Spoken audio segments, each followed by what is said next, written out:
Hi friends, welcome to my channel CA Joyam. We shall discuss some quick updates on Vivad Se Vishwas Scheme 2 and some CBIC and GST updates. Please like and subscribe to the channel.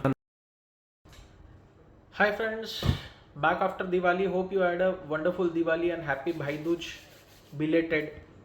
So this is the weekend now, today being Friday, but there are several updates one by one. सबसे पहले विवाद से विश्वास scheme settlement of disputes contractual 2 was announced on July 15th 2023 for all disputes you had a MSME or any contractor had with the government. So the scheme due date to avail this settlement scheme was 31st October 2023. It has now been extended to December 31st 2023. ये scheme में क्या था पहले discuss कर चुके, ये तो extension का अनाउंसमेंट है. 31 अक्टूबर तक ड्यू डेट था विवाद से विश्वास scheme 2 settlement of contractual disputes का फॉर कोर्ट और आर्बिट्रल अवार्ड्स पास्ड ऑन और अप टू अप्रैल 30th 2023 85% पे करके अपना डिस्प्यूट सेटल कर सकते हैं. और जनवरी 31 2023 तक पास किया कोर्ट या आर्बिट्रल अवार्ड का 65% लेके सेटलमेंट कर सकते हैं. ये विवाद से विश्वास स्कीम सेटलमेंट ऑफ डिस्प्यूट 2 था. तो this scheme has now been extended up to 31st December 2023. Take benefit of the scheme.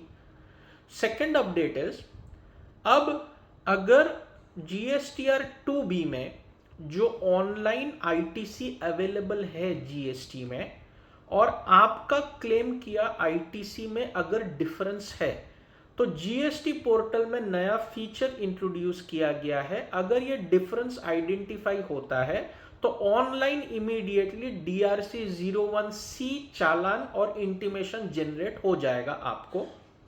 अगर डिस्क्रिपेंसी या मिसमैच है जो ITC आपने क्लेम किया और जो अवेलेबल है 2B में, तो DRC 01C इशू हो जाएगा online. You have to reply to this within 7 days or pay the differential ITC which you have claimed if any. Otherwise you will not be allowed to file GSTR 1 of that further period. तो ये एक नया update है GST portal में in case there is a mismatch between the ITC available and the ITC you have claimed. अब DRC 01C automatically generate हो जाएगा. 7 दिन के अंदर आपको रिप्लाई देना है. तीसरा अपडेट GST में ही है. It is being proposed to enhance the threshold limit for criminalising offences in GST from 2 crores to 3 crores. पहले 1 से 2 किया, 2 से 3 किया.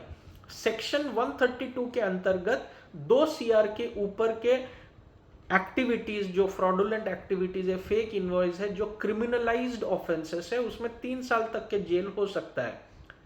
और इसको बढ़ा के 3 CR करने का प्लान चल रहा है जो शायद अगले महीने से हो जाएगा. इसका मतलब ये नहीं कि अब 3 करोड़ तक करे ऐसा कुछ. The threshold for decriminalising offences will be raised from 2 to 3 crores. This proposal has been put up before the CBIC for removing the disputes lying in the court and appellate tribunals to come up or at various commissioner level appeals so that people routinely pay the taxes and do away with all the litigations. तो ये शायद अगले महीने पास हो जाना चाहिए. Now coming down again a GST update, updating the transporter details on the GST portal for e-way bill generation. अब 3 type के ट्रांसपोर्टर्स है. एक GST रजिस्टर्ड ट्रांसपोर्टर है जिसका GST रजिस्ट्रेशन है. He has availed the GST registration, is compulsorily liable to be GST registered. तो ऐसे transporters है जो सिंगल स्टेट में ऑपरेट करते हैं, कोई प्रॉब्लम नहीं. एनरोल्ड ट्रांसपोर्टर्स जो छोटे छोटे ट्रांसपोर्टर्स है जिनका लाइबिलिटी नहीं है GST रजिस्ट्रेशन का, पर कोई गुड्स ट्रांसपोर्ट कर रहे हैं बड़े कंपनी का, तो एक टेम्पररी एनरोलमेंट नंबर लेना पड़ता है उनको which is known as a transin GST number which is identical to a GST number. वो टेम्पररी रहता है, वो हो जाता है तो that number is stopped. These are enrolled transporters जो कि कंपल्सरीली लायबल नहीं है GST नंबर लेने के लिए. तीसरा है common enrolled transporters. This means that they are GST registered transporters but having places of business in different states. तो जब गुड्स मूवमेंट होता है ना एक स्टेट से दूसरे स्टेट, उनको एवरी टाइम वो ई वे बिल अपडेट करना पड़ता है, नहीं तो वो कंसाइनमेंट रुक जाता है।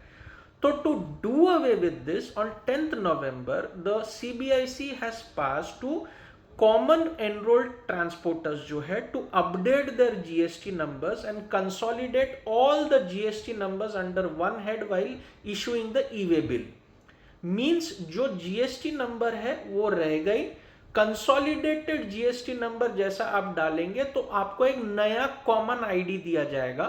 It is the same GST number prefixed by the digits 88, मतलब 88, वो जीएसटी नंबर के पहले 88 रहेगा, which means that वो e-way bill में the transporter ID is uploaded and seamlessly without changing the GST number for every state they can transport the goods from one place to other place using this common GST ID prefixed by the digits 88, 8 and 8. So this will be the new common enrollment ID for the common enrolled transporters in the GST portal. तो अगर कहीं officer ने check किया तो आपको GST number every time e-way bill generate करने की जरूरत नहीं, ये आईडी डालेंगे तो सबको पता चलेगा इसका हर स्टेट में ये रजिस्ट्रेशन है and yes consolidated all the GST numbers and the new unique ID given to him will be prefixed by the digits 88. So hope you are liking the updates, the knowledge updates. Please like and subscribe to the channel.